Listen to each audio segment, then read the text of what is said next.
Did you know there's a direct link between illiteracy and crime? It's true. 85% of justice-involved youth and 70% of incarcerated adults struggle with basic reading skills. But did you know America wasn't always this way? In fact, our colonial ancestors were among the most literate societies in the world. This is American Peace Officer, and we're talking about breaking the cycle, the critical link between illiteracy, crime, and incarceration. Several years ago, I was involved with a community violence intervention program. Our goal was community-driven change, not law enforcement-driven enforcement. Initially, we considered approaches like credible messengers and violence interrupters. However, I strongly believed that our most impactful move would be improving youth literacy rates and curbing teen pregnancy. Here's why. 2/3 of students who cannot read proficiently by 4th grade are likely to end up on welfare or in jail. Even more troubling, nearly 78% of 4th graders behind in reading will never catch up academically.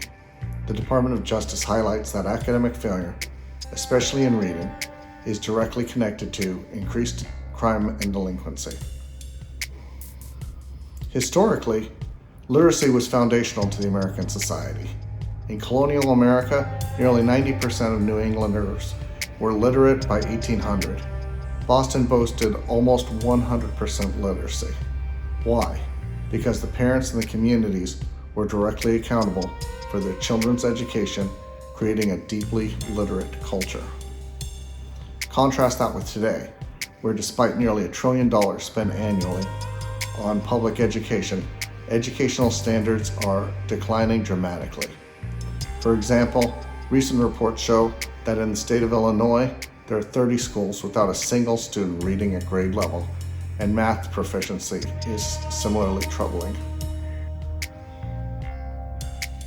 Today's education system seems less about core skills and more about meeting administrative targets. Classroom teachers increasingly implement social-emotional learning programs without sufficient training. Administrations expand, but outcomes worsen. Truancy rates have doubled in the last 5 years to about 25% because of poor accountability. The good news, solutions exist, and they're surprisingly straightforward. It starts with refocusing on fundamentals, ensuring 4th graders master reading and math before progressing further. We don't necessarily need more funding, just smarter resource allocation. I recently discussed innovative solutions with retired Chief John O'Grady, who suggested adopting audiobooks in juvenile detention facilities as a way to quickly boost literacy and re-engage youth with education. This kind of practical innovation can profoundly change trajectories. Youth from illiterate households often lack support for homework, which perpetuates a cycle of poverty and crime. Breaking this cycle requires immediate action to improve literacy. Today's struggling readers are tomorrow's parents, influencing future generations. Imagine the positive impact of equipping them with critical literary skills now.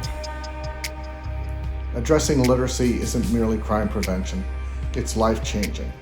By reclaiming our historical commitment to education, we empower individuals, strengthen communities, and create a healthier society for generations to come. Remember, education truly is the ultimate crime prevention. Let's act now and create the future we all deserve. And as always, keep our peace officers and first responders in your thoughts and prayers.